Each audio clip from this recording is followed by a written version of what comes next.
After the Prophet Lesley Hazleton. The epic story of the Shia-Sunni split in Islam. Part 2. Ali. Chapter 10. Now, surely, was the golden moment for Ali, the moment he and his supporters had waited for. After the stunning victory of the Battle of the Camel, his position seemed unassailable. Yet he must have sensed that the prize he had thought rightfully his all along had begun to turn to dust from the moment he first held it in his hand. He had been caliph for 4 months and would remain caliph for only another 4.5 years. As the early Islamic historians told the story of his brief rule, it would achieve the epic dimensions of classical tragedy. The story they told was that of a noble leader brought low by his own nobility. Of a man of integrity undone by his reluctance to compromise his principles. Of a ruler betrayed as much by the inconstancy of his supporters as by the malice of his enemies. And all of it fated to be, for the tragic flaw was there from the beginning. Ali had gained the caliphate under tainted circumstances. They were circumstances beyond his control, to be sure. He had done all he could to prevent Othman's assassination. But they were tainted nonetheless. No matter the 25 years he had sacrificed for the sake of unity within Islam, or his spiritual insight, or the justice of his cause. However great his determination to avoid the nightmare of dissension, of fitna, the nightmare had caught up with him, and engulfed him. History had turned on him with a horrible irony. Beware of what you wish for, they say, and that thought surely haunted him as he roamed the battlefield after his victory, praying over the corpse of each warrior and wishing he had not lived to see this day. He had pardoned Aisha with goodness. Would have done so even if she had not asked. But all the goodness in his nature had not saved him from what he most feared. Worse still, it would now work against him, for though Ali did not yet know it, he had only just begun to fight the real war. All the while, a far more formidable opponent had been merely biding his time. In Damascus, Muawiyah had stood calmly by as Ali had been drawn into civil war. The grisly relics of Othman's assassination still hung on the pulpit of the main mosque as he had ordered, serving as all too vivid testimony to the original sin of Ali's rule. But Muawiyah saw no reason to take action as long as there was a chance Aisha would do his work for him. Now that she had been defeated, however, he decided to play his hand. He made the cool calculation that if Ali had displayed great nobility of purpose in dealing with Aisha, that same nobility could also serve to hasten his undoing. The slinky sinuousness of the 4 drawn-out syllables of the name, Muawiyah, seems almost tailor-made for the Shia curses that would be heaped on it in centuries to come.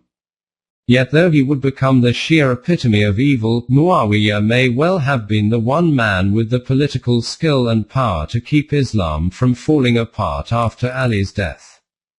Certainly he was no one-dimensional villain, though it is true he looked the part. He had a protruding stomach, bulging eyes, and feet swollen by gout, but as though in compensation for his physical shortcomings, he was possessed of an extraordinary subtlety of mind.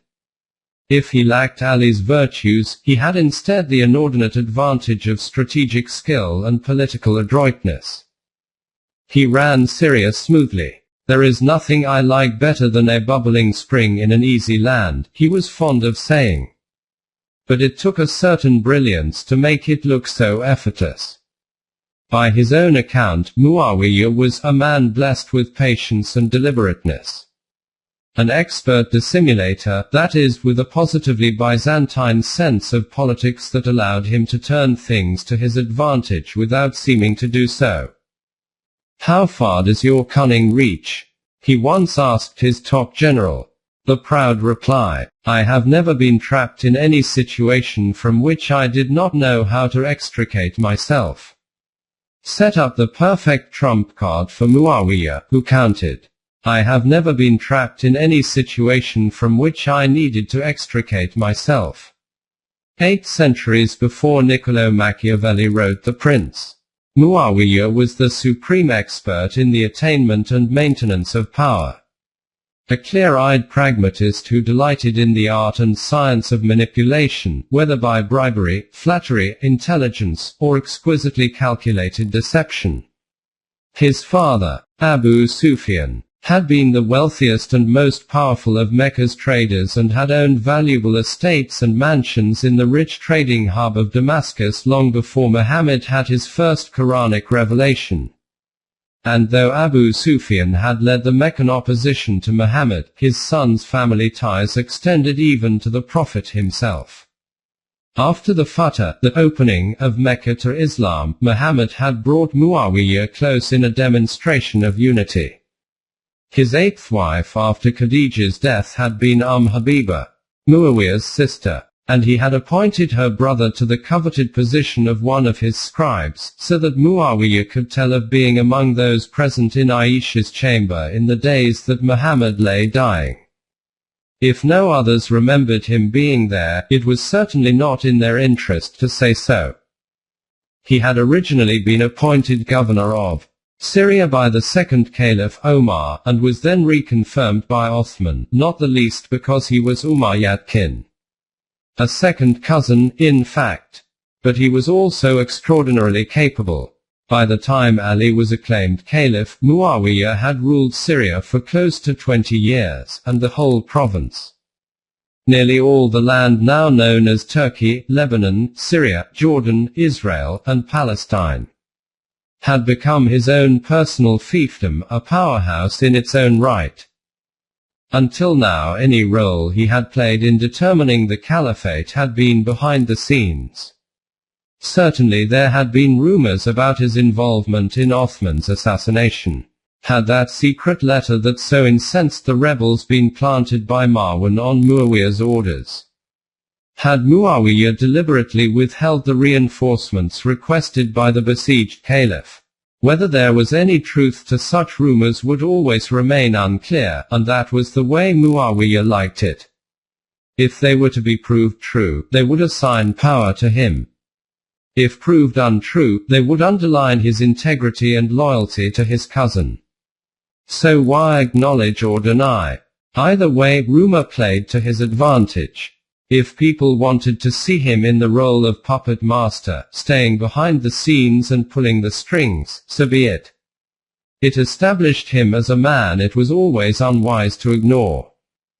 For the meantime, he had seemed content to consolidate his position and wait patiently, and he had done so in luxury. His palace in Damascus, known as Al-Qadra, the Green One, for its distinctive green marbled facing, was finer by far than Othman's in Medina.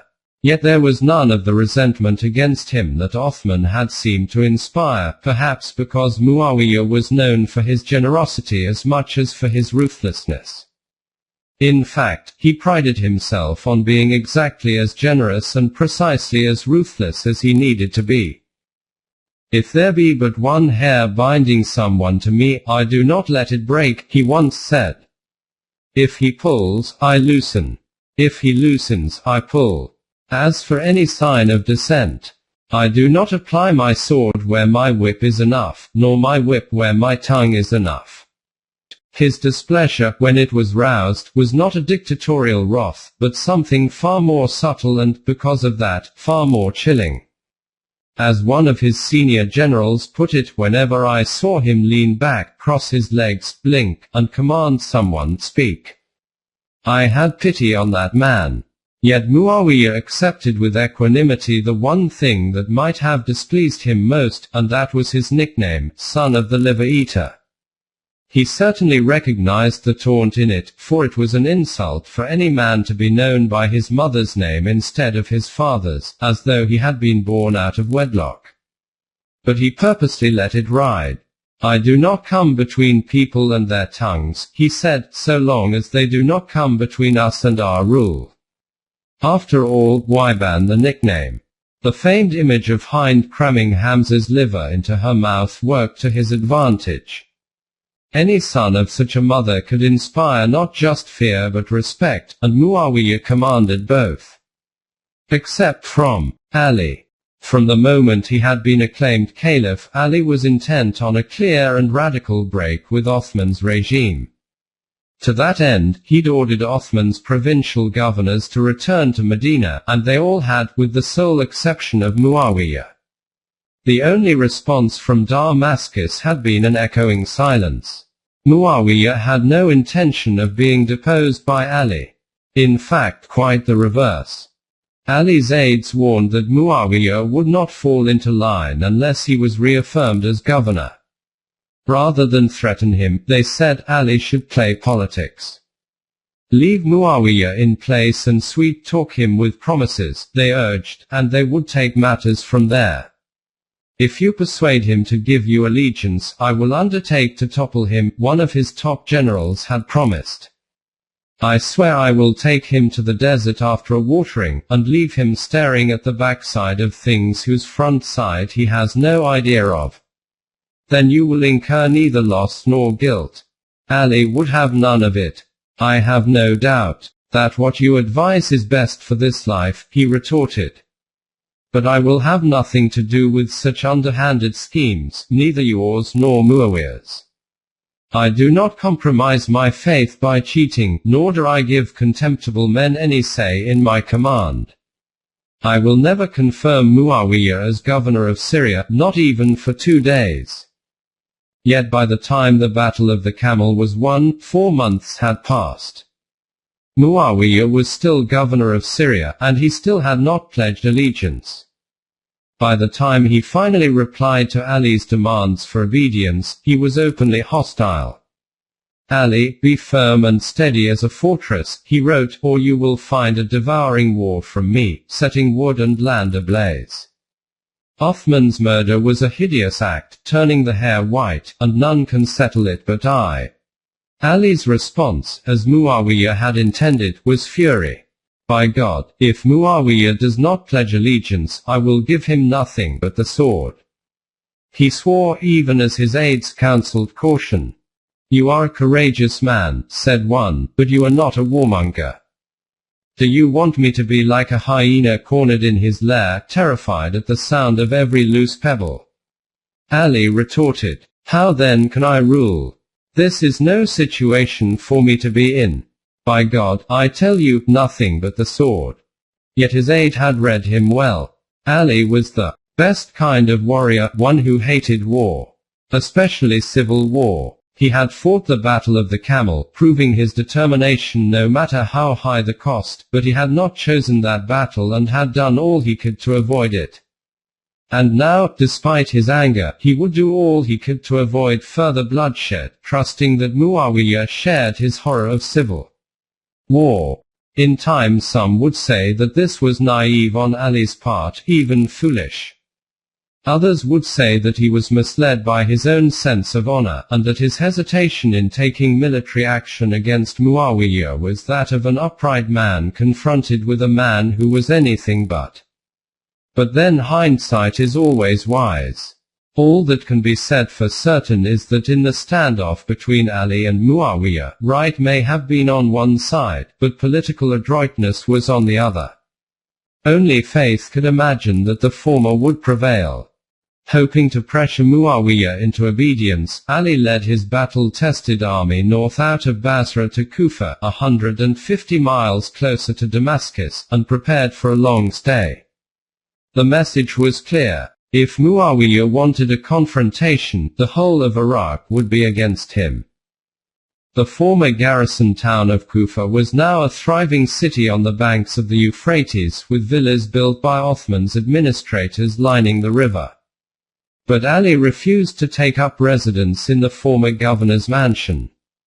Qasr el-Kabal, he called it the castle of corruption. Instead, he made his headquarters in a modest mud brick house alongside the mosque. There would be no more green marbled palaces, no more favoritism of cronies and kin, no more profiteering at public expense, he declared. He would restore the rule of righteousness, and the Kufans loved him for it.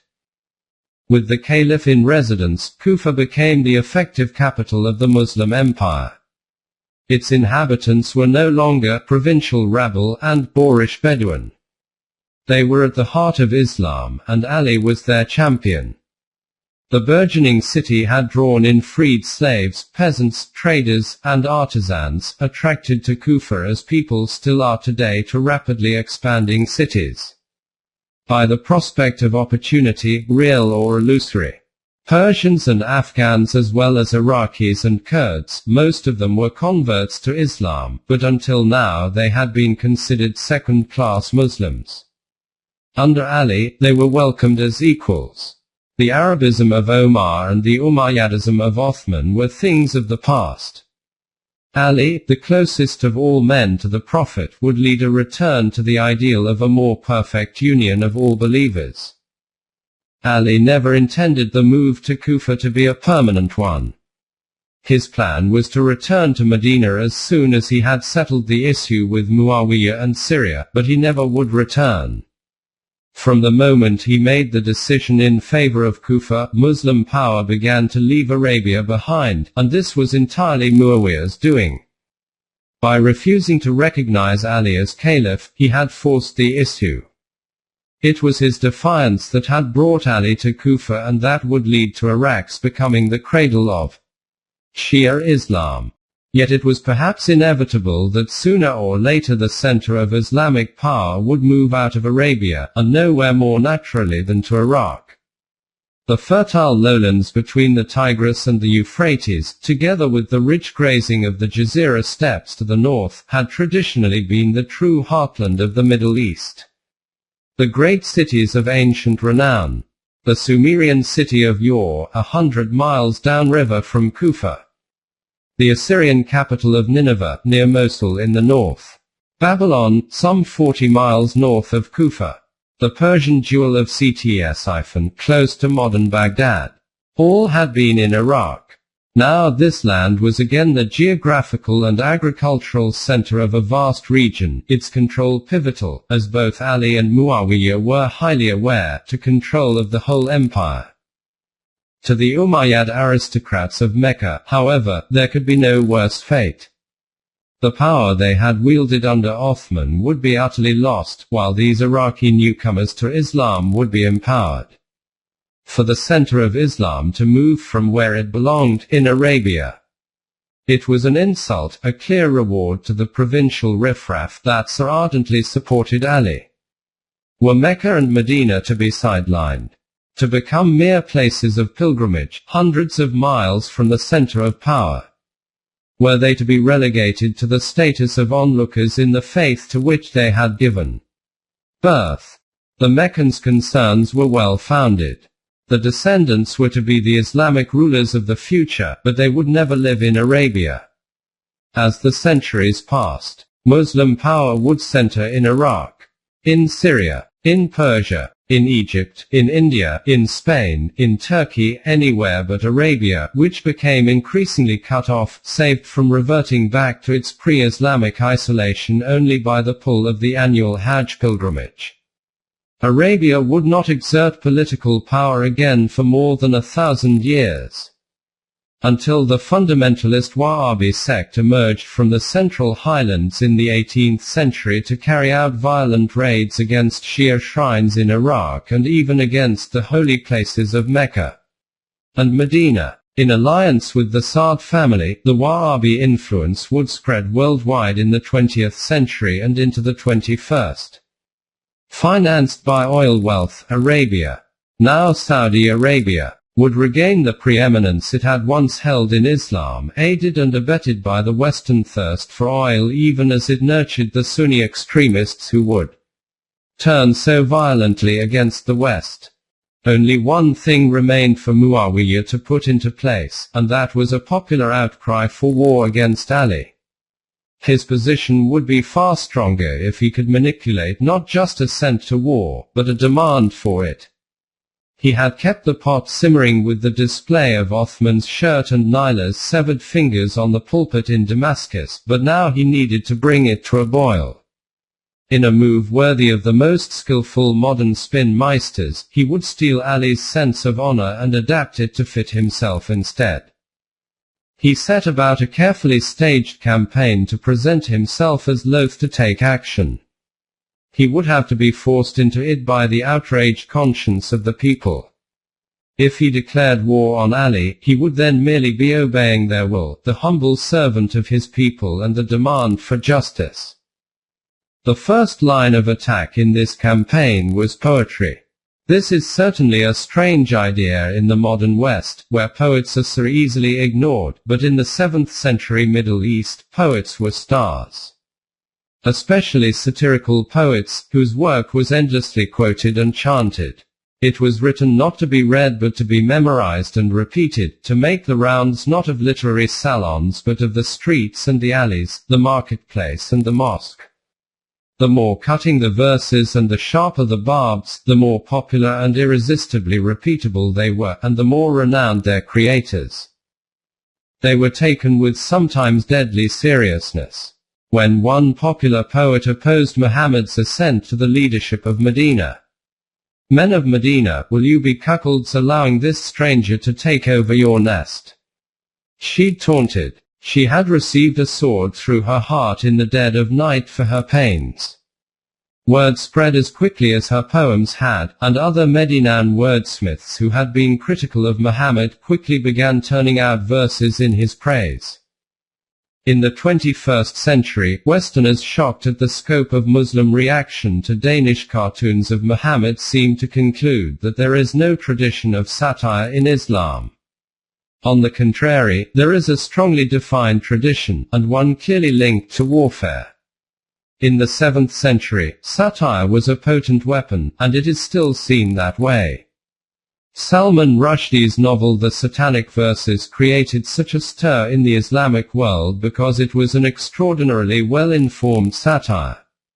By playing on Quranic verses and on hadith reports of Muhammad's life, Rushdie cut close to the bone. While satire may be thought relatively harmless in the West, at its best, cutting-edge humor, but the cut only a figurative one. In Islam the cut is far more literal. When they are the first weapon in war, words draw blood. Satire was usually aimed at the enemy, however.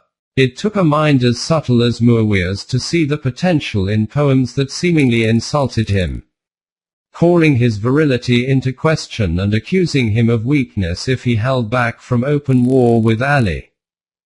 Some of these were written, or at least signed, by his cousin Walid, who was also Othman's half-brother. The same man who had fueled resentment of the third caliph with his drunken antics in the pulpit as governor of Kufa. Muawiyah, you have wasted time like a stallion camel in lust, confined and bellowing in Damascus but unable to move, Walid wrote. By God, if another day passes without revenge for Othman, I would that your mother had been barren. Do not let the snakes come at you. Do not be faint with withered forearms.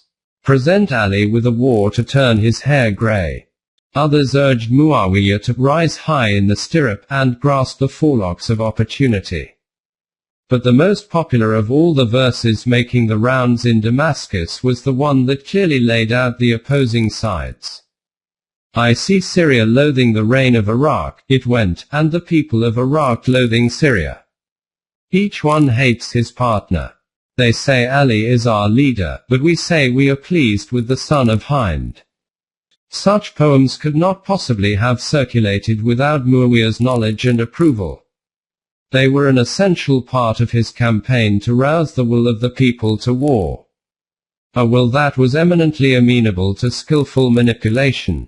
In fact, the will of the public can still be manipulated in much the same way in even the most proudly democratic of countries. As was clear when the Bush administration falsely presented the 2003 invasion of Iraq as a response to the Al-Qaeda attack of September 11, 2001. Muawiyah's declaration of war came by letter. Ali, to each caliph you had to be led to the oath of allegiance as the camel is led by the stick through its nose, he wrote, as though Ali were not himself the caliph but at best a mere pretender. He accused Ali of inciting the rebellion against Othman, both in secret and openly. Othman's murderers were your backbone, your helpers, your hands, your entourage. And the people of Syria accept nothing less than to fight you until you surrender these killers. If you do so, the caliph will be chosen by a shura among all Muslims. The people of Arabia used to hold that right in their hands, but they have abandoned it, and the right now lies in the hands of the people of Syria. In Muawiyah's hands, that is. The governor of Syria was ready to claim the caliphate for himself. Early that summer of 657 the two armies, Syrian and Iraqi, met at the plain of Siffin just west of the Euphrates, in what is today northern Syria. Ali's army had followed the river 500 miles north from Kufa in high spirits. The farther they'd ridden, the clearer the air had become, free of the humidity that hung over the lower Euphrates. The rich alluvial valley gradually narrowed. Desert bluffs gave way to the high grazing lands of the Jazeera with snow-covered mountains to the north. And the silt-laden river that had eddied wide and brown at Kufa ran strong with the end of the snowmelt. If they prevailed, all Syria lay before them, and its crown, Damascus, with its enormous wealth. They had heard tell of the lushness of Damascus. The canals, the trees, the exotic fruit, the green palace with its marble forecourts and gem-encrusted thrones and bubbling fountains. The very idea of fountains. Clear, fresh water in such lavish abundance that it could be used for mere amusement. This was worth fighting for. Thousands of armed men do not march hundreds of miles to make peace, yet once they reached Siffin, it was a matter of honor to each side that it be seen as the injured party, not the aggressor. For weeks, then, they held back, engaging only in duels and skirmishes. Even these almost ritualized encounters were strictly limited, for when the time for prayer arrived, as it then did 3 times a day, the warriors separated and moved half a mile apart to pray. As night fell, one of them remembered, we would ride into each other's camps and sit down and talk. Their commanders talked too. An ornate canvas pavilion was erected between the two armies with the banners of both sides fluttering from each corner. Here Ali's and Muawiyah's envoys tested each other's determination. But Muawiyah had a clear advantage in such talks. He was fully aware of Ali's horror of civil war, and now sought ways to make this work to his advantage. After all, there were other, less costly means than outright war to achieve his aims. Even as he publicly demanded that Ali resign as caliph, Muawiyah instructed his envoys to quietly propose an alternative solution. He and Ali should avoid war by agreeing to divide the empire between them, he said. He would take Syria, Palestine, and Egypt and all the revenue from them, and Ali would retain control of Iraq, Persia, and Arabia. A de facto partition of the empire, that is, along the very lines that had divided the Byzantine and Persian empires before the Arab conquest, and in effect 2 caliphs instead of 1. It came as no surprise when Ali indignantly turned down the idea, but even if the proposal was bound to fail, it served as yet another means of taunting him. Ideally, it might even prompt him into attack so that Muawiyah would then seem the injured party, and Ali the aggressor. Instead, Ali made one last effort to avoid all-out battle. He rode up to the pavilion at the center of the plain and called out Muawiyah. His voice carrying to the front lines of either side as he challenged the Syrian governor to a one-on-one duel that would decide the whole matter and save mass bloodshed. Muawiyah's chief of staff, Amra, the famed general who had conquered Egypt for Islam, urged him to accept the duel. It is not fitting that you refuse such a challenge, he said with the military man's code of honor. Ali has made you a fair offer. But Muawiyah was more than content to leave honor and valor to Ali. His concern was far more practical. "It is not a fair offer," he retorted. "Ali has killed everyone he has ever challenged to single combat. And with this refusal, the only option left was battle." Ali turned back and addressed his troops. "The Syrians are fighting only for this world, that they may be tyrants and kings in it," he said. "If they are victorious, they will pervert your lives and your faith. Fight them now, or God will take the rule of Islam away from you and never bring it back." As his men cheered him on, he called on them to display all the ferocity of those who had been grievously wronged. "Fight the enemy," he said, "until their foreheads are split by shafts of iron and their eyebrows are dispersed over their chins and their chests." This time there would be no breaks for prayer and no riding into each other's camp to talk things over. The Battle of Siffin lasted 3 days, and the fighting was so intense that it continued right through the second night. The night of shrieking, they were to call it, for the unearthly howls of men in mortal agony, a sound more fortunate people now know only as that of an animal hit by a car, dragging itself to the side of the road to die. Ali himself was nearly killed. Arrows fell so thick and fast around him that, as one witness said, his 2 cubs, Hassan and Hussein, were hard put to fend off the shafts with their shields. They urged Ali to move faster so as to avoid being so exposed. His famed reply, the epitome of heroic sang-froid in the face of battle, was an augury of what was to come. "My sons," he said, "the fateful day will inevitably come for your father. Going fast will not make it come later, and going slow will not make it come sooner. It makes no difference to your father whether he comes upon death, or death comes upon him." But death would not come upon Ali at Siffin.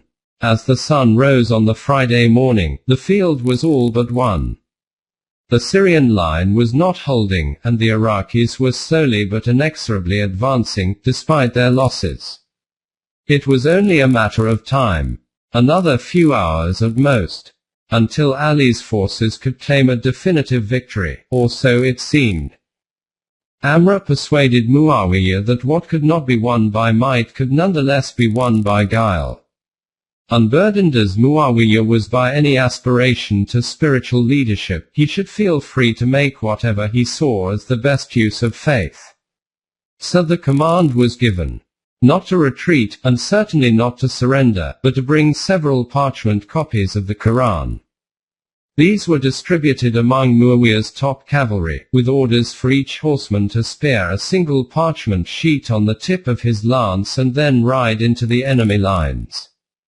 Instead of waving the white flag of surrender, Muawiyah would wave the Quran. No white flag could have been more effective than the sight of those parchment leaves fluttering atop the enemy lances. "Stop fighting, in the name of God," was the message. "Do not shed blood on the leaves of the holy book. As Muslim men, put up your arms." And in case any missed the message, the Syrian cavalryman cried out the words Muawiyah had ordered them to use. "Let the book of God be the judge between us." Ali was stunned by such gall. Even to think of placing the Quran on lances was blasphemy. Surely his own soldiers could see this for what it was, a ruse, pure and simple. "They have raised up the holy book only to deceive you," he yelled at his troops. "All they want is to outwit you and trick you." But if half the men could see that, the other half could not. "When we are called to the book of God," they said, "we must answer the call. We cannot fight against the Quran itself." And despite orders to the contrary from their commanders, they laid down their weapons. On the verge of victory, Ali could only watch as it was snatched away. "By God," he fumed at his men, "I tell you that you have been cheated." But reason was no weapon against faith. The image of Othman's blood-stained Quran was still fresh in the men's memory. They were not about to commit sacrilege again. Muawiyah quickly sent up a herald to stand between the two armies and read aloud his proposal for how they should proceed. The issue of who should be caliph, he said, should be resolved not by men but by God, not by battle but by the Quran itself. Each side should pick its most trusted representative to sit in arbitration and resolve the issue, using the Quran as his sole guide. The final judgment would thus be that of God alone. The proposal drew cheers from Ali's men, for Muawiyah had deliberately couched his proposal in the most pious terms. Besides, it seemed clear to them that any arbitration guided by the Quran could only favor Ali. But Ali himself was not deceived. The very idea of arbitration to decide who was to be caliph not only placed his own right to the caliphate in question from the start, it also made the Quran itself a matter of negotiation. For the first time, the Quran was being made into a political tool. Ali had been thoroughly outmaneuvered. No matter that he could plainly see how Muawiyah had manipulated the situation, or that one of the most worldly of men had used faith as a weapon against one of the most spiritual. With his troops standing fast by their refusal to fight any further, Ali was left no option but to consent to arbitration. "Do not forget that I forbade you this," he told his men. "This will only demolish strength, destroy right, and bequeath lowliness. Shame on you. You are like cowardly she-camels rooting in the muck for scraps. You will never again see glory." It was less than a year since he had been acclaimed caliph in Medina, yet here, on the plain of Siffin, he surely sensed that his reign would not be a long one. He had been on the brink of winning the battle, and now had begun to lose the war.